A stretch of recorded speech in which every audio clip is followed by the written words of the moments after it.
Prime Minister Narendra Modi izanin lunghang uhitin izanin seithiam uhitin izanin phiki phinna bol uhitin seijong leuhen gamsunga athunei pen alin pen khanin na ahin to na achu milham mai nang lekei chun ichanin lohang jong lehen na ito do lo oi heji achun jingni khole het ma bang win PMN igam sungo ahin lu ding ahitain ama wang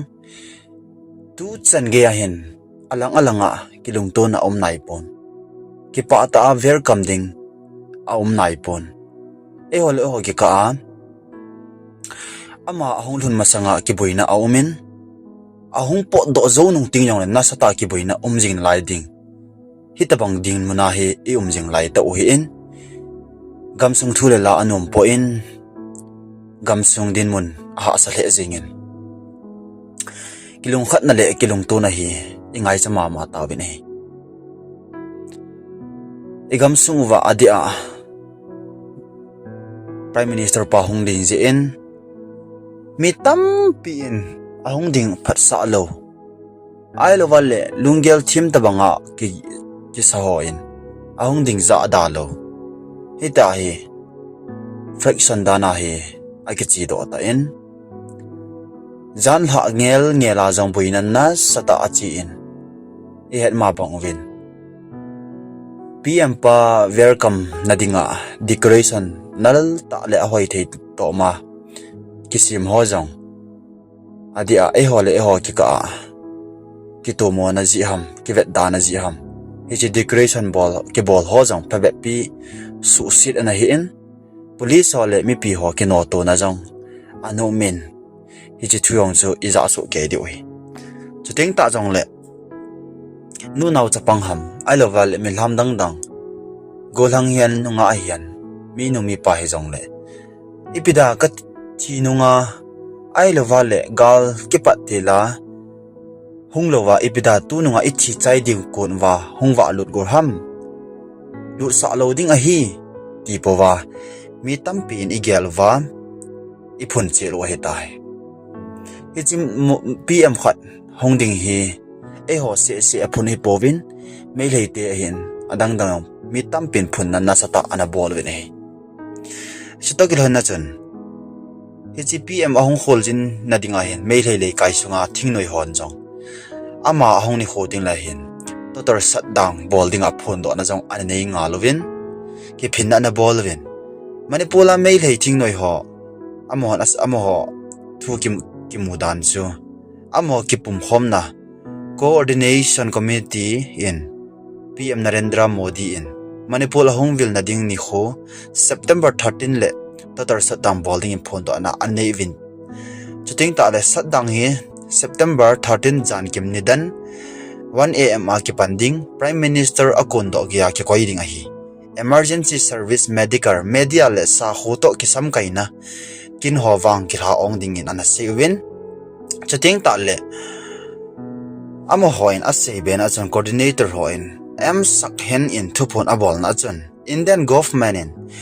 manipula zale nam ki ka in galetol aso sa gorin chule India gam lairunga kun kollewai chen nagam aso gu etin ngo na jong ana bolin manipul sunga cheng zale nam zo si limge chaum na diule hitabang kibun khen na ding to gon lungthim a halowa ki ngailu ta chen khom ding in tim na jong anein asei bekin na awachan Manipur gam India state adinga achi sa October 15 1949 ni khoa akila alut apat in political lampang in akim su in ala samsu jinge tin anasin chule gam sunga viable ho mangcha in achi sa kum 2023 in Indian government in zale nam ki ka garletor anom setin ngo anajong anabolin coordination committee in phai chama galgu bol group kiloi khom na hi hichithing noi ho chu kanglei par communist party kanglei javor kanalup people's revolutionary party of kanglei par chule adang ana hi vini ama ho anjong kipin na e ho se e ho go kiu se lowa midangin may ten nong nasa ta anabolo apat salo amo ja om ve ti chu approve le mi khanen hi chi minister pa ama se hi chi mi khat se in van noi a holin jing ki ti igelal alo pin alom no mena ichana thu pi tam ai le hi chi mi khat chu mi alak nga si mi itingu ve itingzo ke po ve ni a thu pi na lom lo mena hi chi a chu i zanin mi tampin ahong ding zada jong leo hen alak nga si min ting jong leo hen hi chi thu nei pa Narendra Modi koiman atin zo lo ding ahong nom le hong in din ahong nom lo yang ama thui bol nge ti kha cha bol zo ding prime minister koiman atin zo lo ding china changen alhun taka chu koiman atin zo lo hi chi chi a chu ama hi ahong dinga hi tain mi pi hoin lung hang le jong leo hen igial diwa poimo phabep chu tu ni kho hi chi video hi isi moi in ta lang le abanin anangai oi te hi chi Narendra Modi ahong lo na ji hi akhatna Mizoram gama dinga Rajdhani Express masapen ahong hon do den thin sona na bol ding hi chu ho ya the dinga train ai Mizoram gama ahong thin sona ahong nei do ding hon do na ahong bol do ding ichi Mizoram munpi Aizol Sairang station apat Delhi kopia Anand Vihar station chan hlungding hi chi train hi Mizoram gama dinga Rajdhani Express masapen hi Prime Minister Narendra Modi in hi September nisim 13 ni khole thin sona anei ding chule hi train hi September nisim 19 apana hafta khatve ve thlai panding in akisin India munpi Delhi apat Mizoram gamchan kilhong jela thlaiding hi train hi kilometer 2510 pungkal 43 le minutes 23 sung azot ding a hitin north east frontier railway hoin ana seike event September 13 Saturday akithin so ni le Kot somni umna train khat Sairang station akona na kepat dording Delhi kopia Anand Vihar railway station chu Monday ni jingkar nidan 7:30 agalhung ding akise ni hi train number 20597 hi September 19 ni khwapat Sairang station akona nilha lang nidan 4:30 pm le anake pat do ji ding a hi tin thusujan ana se ni chuting ta jong le hi chi Narendra Modi ama ahong na dinga hin ama ahong lo na ji ani na hi ti hoitin Manipur sunga khantoma char na to gon project dangka 8.500 crore man thin sona kin jong ang man ding hin hi September 13 ni khole Prime Minister Narendra Modi in Manipur vil na ahong nei ding chule khantoma char to gon project dangka crore se pam sangkhat lejani lut na anaki chai ho alowala crore sanggit vel dong anaki chai thil ho hi chu thin sona ahong nei ding chuting ta le malama dangka crore 7300 lut na sading project ho sung ho jong hondo na le than do na anei ding a hitin officer on banner atalang un hi cha ko na anaki mu do the nei gamsunga kumni varjen jatle nam ki ka boina a umjing apam a umjing na laya Prime Minister hin holjin ahong nei ding a hi in he chi project ki sachai ho thin sona hi infala kangla muna anei ding chule malama project ho sana dinga phon do na le song hon do na hi e ho gamsung churchan pol peace ground muna hi anei ding hi he chi ahong lo na ji pen he chi ho hi a purpose pen cha hin ahong ngal ta ji na chu gamsung vil thei ahong vil pa ding a ki sen hi he chi ka la chu in he thim diu hin tin Prime Minister Modi in Mizoram vilna ahong nei ting le Manipur gamsung jong avil pa ding ta san na awmin hin la tu chan hin BJP la government a kon phot chin na jong aum ket nai poitin thulam leng ham thuta ham he ti ho jong he aw avelin ahung ki jacket nin hin e jong le hi chi hin apha dung zuya ai lawa thil su dung ho evet na le hin ahung ding mong in jong ta san na anomin September 13 ni khu Churchanpur Peace Ground le Imphal Kangla a Modi hung na ding program mi pi mu thading in jong ke sampat Johnson BJP state headquarters to ke nai chamun achun signboard len ta no ta lang na anomen hi cha hin ahung ding mong hin ai ti proof jong akichin he chuting ta le jani jin kalama chun September ni sim 13 ni khole Peace Ground na VVIP program a panla hung ding ho in chabi pen tui butter bag handkerchief satin lighter make ponsi ai lo le him le thal hin chai loading ang het san anomen chapang kum somlen ni ho tha noilam chole adammo ave sio dong him pui loading het san anomen hi chi PM Modi ahung hol jin ding hi state le mi pi ho adinga wangphat na len ta hitin Manipur Rajya Sabha MP Leisimba Sanajau ba in ana se ni hi chi Prime Minister Modi hung ding to kisayen Imphal khupile Churchanpur district sunga security lampang khau ta injong akikoi taitin officer hon a sevin security lampang vesuiding injong spill corps a general officer commanding sitting ta le General Ijat S Pandarkar in Manipur jong vilna ahung nei in hi Kangla 40 center force le state personnel hon pam vet sui na yong hoitan an evin chuting tala Peace Ground jong phate in pam go pam ama hongding welcome na dingin ave suiding alawal izaka akitup thei penen gon tup na holing senin jong aum tai di thulu na ki moin I cho them hi event nalen Manipula Modi hi ahung loading hi kiti thu ki ja jong le hi cho them jina hi ahung na ding jong proof atha ben akimodo akithen ei pi chui tayong ani khu ong londing inga pho di hi chuting ta la ama hong lon ding pen hi isei ma bangwa thin soding chat chum a hin Mizoram hin Manipur song Churchanpur a hin I cho hi hondo na thin so na na chum ahong manding hin I chu tak hlana cho gam ho vil thei theyong a vil pa hi tin thulu cha ke moin e hon jong ene he jing di hi chuting ta jong le Prime Minister pa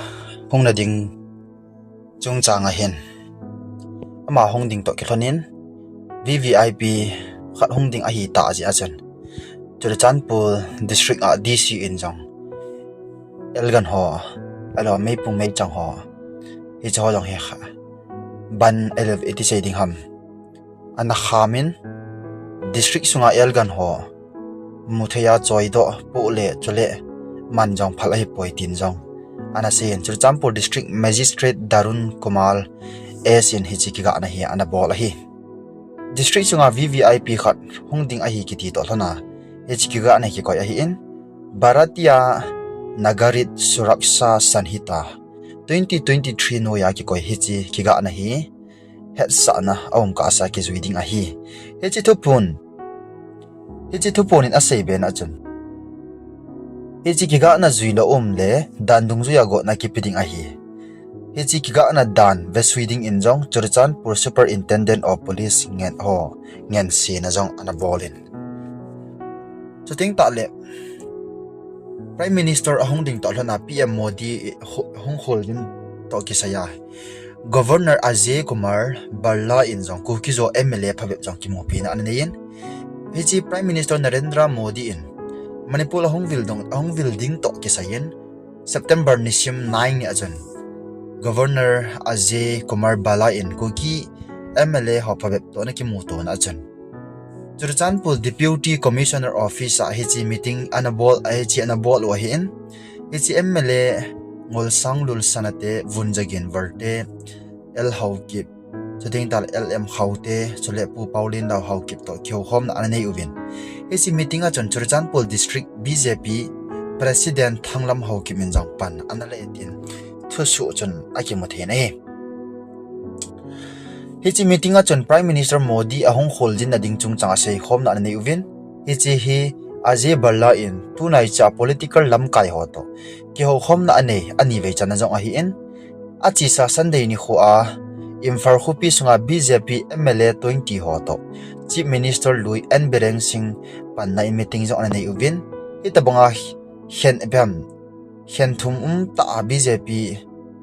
lamkai ho bo to meeting ki bol hi opposition hon sangthen dem na anei uvin Congress lamkai okram ibobi singin hen thum nei ta meeting ki bol hi democracy akivai pu na dan apal ke tin ana sene hichi e ho in lam chum chuma Prime Minister pa hongding Ijat daw to kilona lam chum chuma buina jong e ho sung sia hilo aum jingi ti chu amol pen penong ki bui pha aching pen penong ki bui pha Manipur ai hong building to kilona thil ki bol ding dan le thil ding dan ho e ji chu tham khat iga se ho hin tin ai le tu a e hon atha ba igel diu ji pi ham tele pm modi in hi chi song pi alo lam ka visit na ku ki te e hung nei na diu wa hi atha ben lung ana gel uiten lung hang the jong leo hen na apat na lai se ma bang wa tu nei chung nung te thu ta nung ding hi ji wa chu i chan lung hang jong leo veng amo thu thwa e kon diu he bovin hi nai pm modi in song pi lam ka aung pha ding hi e hoding ai golden opportunity a ekila ba pha zo ham lunghang lunghem so hlana inei uwa apa chomna ipi ham na tu hi tu lai ta nam mi pi zo si buina a hiding gin cha romen hi che thu hi last lok sabha election a congress candidate tangkhul khat vote pi a pha zo ham ai lo wale lunghan ve sana boycott bola pha ham ti to akiba an khat chang awmini ilungnat le ilungnat le wangon congress isot kai ole apat chomna tampi anom jien detor pa value jong ahung nem hajing en ajonan ahung ki resign lo en center in ku kite kilung to na adia sisipur 90% congress vote ahin mo achale adang dang jong ahin aile tu chung pm modi hung a jong mi pi sentiment a ichi wa I boycott diu ham ai lo le nampi khunung ding gel na akilom ta ilim wa pha ham ti hi gil ta egel khom diu hina lamkai khat ahung pha hi government in ku ki te e kho saw naw khana ikila the ai lo wale igel the diu ham igel wa poi moi chika lang chuna iga agel diu hi lamkai khan in ku ki society chung ahung villa le hi cha e kho sa naw khat jong au mi tiong chu gel lo thi khop se ri imfarbo ahung pha a akile jong le state ahung phanai tia thim ki chan thei chu lam ka jong ahung pha go te hi esan de thi ma ta kha jong ai kinin lam ka jong ahung pha go chuting ta le government ading aphat chom na sanga e hodia phachom zo helo ham ti ho jong e gel ngai I thil tha bet na gel tha oidin ilung u tha ben suni mo te lung hang ojong le ku ki te alo lam ka history a sitting pm in mi pi ahung ki mo pi hi a far jong hi mai the indiria chu khuga dam thin so abo hung a in rajiv chu pm a hi lo para hung a hi akiti ni hi mp khat jong nei zo lo te hi india politics a bui pi kham jong ki lo oi e ho ka ki ta san lel na jong le so extension abolo jong e san te lung nat na pen hin e ho dia gal zone khat jong hi a party avet sanga vulal jas democracy a government lubu khat igam sung ahung chutlu ki pana azo la ding phaloham igel diu hina sa chu gang ta amuding ki mo nep sanga hi chima sanga government panpina lam chom choma khan tona masol zo ding hi igel ngai ni namla samten lengle lal chu de sanga alung ki hol thim zo phazo lo ham ti ho bang e ho ilung wai ni gel thim diu india mi ka hi povetia movement sting ta le galbol e sante sang india mi ti ta ka yivin constitution dung zuin ka chan diwa lom nei pivin tia khotuna e chan theina di wai pan ila do wi again theina thasit pi sanga diplomatic ta man cha thei thil ibol do diu igel diu gal in nei nawa government lawa phathei lo I hinaw isu min lo diu last but not the least him le thala government thunun the I lo ikhet chabu angai ni he ji chun I sentiment ule emotion u chom khat tul koi tu deutin tu chung gam sung kum pi pan I hung vil u hi mi pin atam thei pe na zo I bop chi du I ki dal se lo du I lim chi du yo hi he ji hong pha ding ham ti jong hi ngai dan khat ni na chi ting ta le tu chung Aung long ding 13 September 2025 Saturday ni kho hi Narendra Modi Honorable Prime Minister of India in Ijat now hodol le pathin IPO gam lei sit aung chut lu na ding chung changa yong hi seila sa omelam wang sit ta in ikibui naw khat chi pam dela ku ki cha te dinga sa ni blood day in new ilung hem new hi chi ani khu ana ki to kha khel jong hi na sa ta ikibui naw khat he ichi kalang he thim diu chu ichi sa ni black day in new ilung hem new hi khata jong le adia hichi lam kai ho in gel khom na ani o alawale thu so na ahin bol na wa imu do the uchu hichi sa ni black day in new ilung hem new hi khata jong le lam kai hon ki gel khomin egal mi tevin illegal immigrant alawal immigrant refugees foreigner iti now adi lodan chule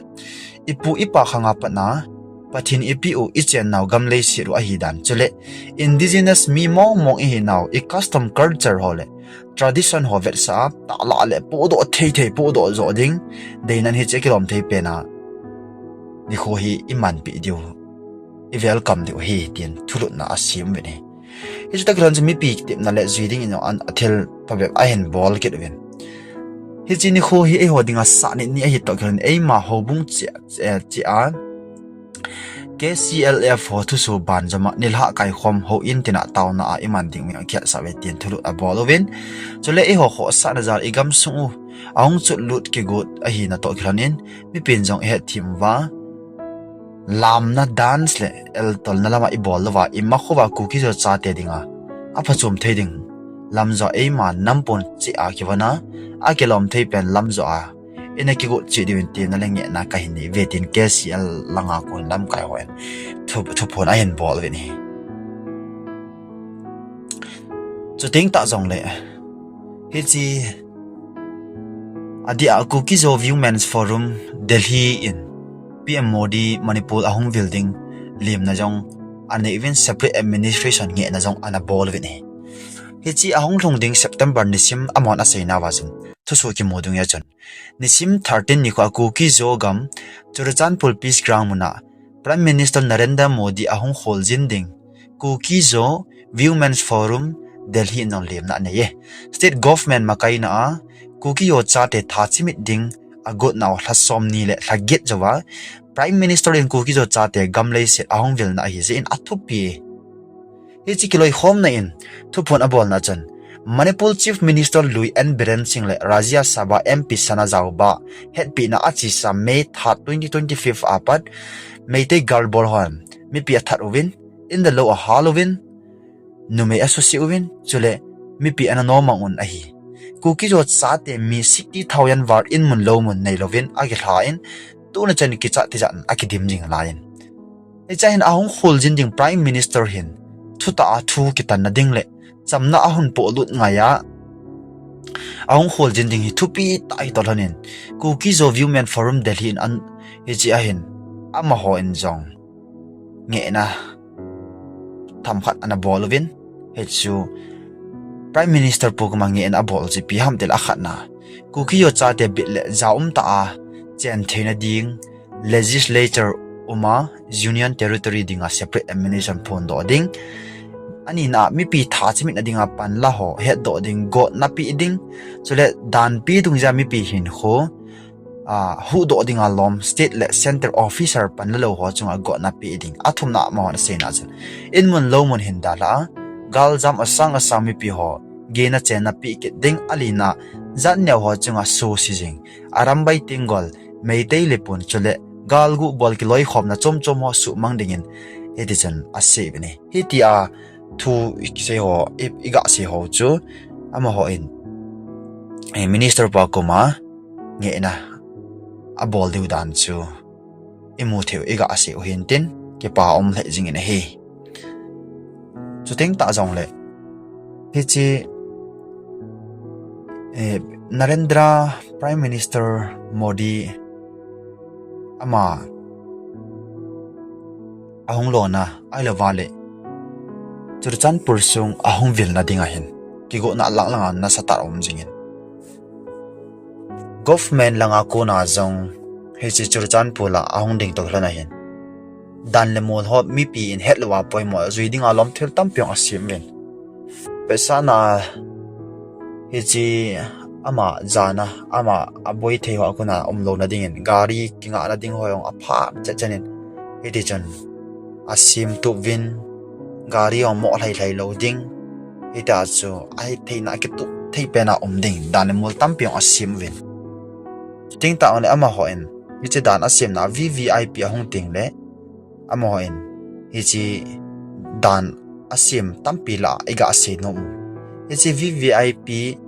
hong na ding lampi a hi milham gari thaile ho emergency tailo 13/9/2025 jingkar nidan 10 am pat ki kha ding a hi tai tin ana save ni chating ta le district sunga hi chi vvip hong na ding lam koma school hon 13 September sunga hi simlai ho buina no dinga tha thang lo ding in long to be amen chating ta kin gon muna hi ani khole mi pejing kar ni dan 8 am pat 11 am chan lut na thei ke phal ding sunlam nidan somle khat na ko na somle khat pi am ko na milham lut pot ke phal lo ding a hi tai chating ta le vvip ahong ni khole ki khop namuna hi mi pi hon chabi pen tui butter bag handkerchief satin lighter makeup pon si hel hem lethal hin chai ki tho ibolo di o hi chating ta hi thei chana milham hon public transport service manding private gari a hong hon achunga milham ho gari nga na ding mun ho a ho inga dio kin gon ki bol na vela nga wang phal a hi po na hi invites chating ta le not infalama ko na hong ho it is a escort gari ho khomoi better inner cut off point a kinga ding chital invite shout tedim road lama ko na hong ho escort hin bol gari ho lemchang ai lawale lemchang jan sona ki khamding chole tuibong filling station a kinga ding special invite ho gari vip entrance gate chan lu theiding hi cha ko na chu mini secretariat complex mona kinga ding a hitin dan mi pi het lawa poi moding zuiding alom ho pondo na jang ai nei vin he he chi Narendra Prime Minister pa hong ding si ahim dan lemol tam pi jang omen mi tam pi lu hangin mi tam pi aki boi ven gam sung he achip ta pon he chi to kila nai tuni khai hon he diu chu Modi hong ding lung hang le jong lew hen lung ham lo bang ki sautin lung hang le jong lew hen Ijat nin ki tom jong le ibol lo diu awm poi ke tian lang le ke sei hil lo ding he chi lung han jo chamu a le ama ho kol lung thim chun mi zana ahepoi ve da lung thim jo cha sia hin gel vale separate dal chu separate mu ta sa ipiam khat jo mundap na khana e nei the oi hi chi na hi ap do to chu mate ikin yau sa na pa vet sa pa lew han na i zana pa vet sa pa lew han ti pa so lam kai ho lung gel hi in he chi a chu lam kai hon mi pi ho lung thai lo na he so ke nan hi jong le khununga a sounding vision pai lam kai hon amu ji a amo in pate ke cha a alom thei pe na welcome ning a phat sa na hi hi chi ji a hen e hon jong pan thei chanin pan an lawitin angai zo si pathin bo han lang ku ki zo alawala ku ki cha te gam sung le nam so patenin pathe e bo pi taw han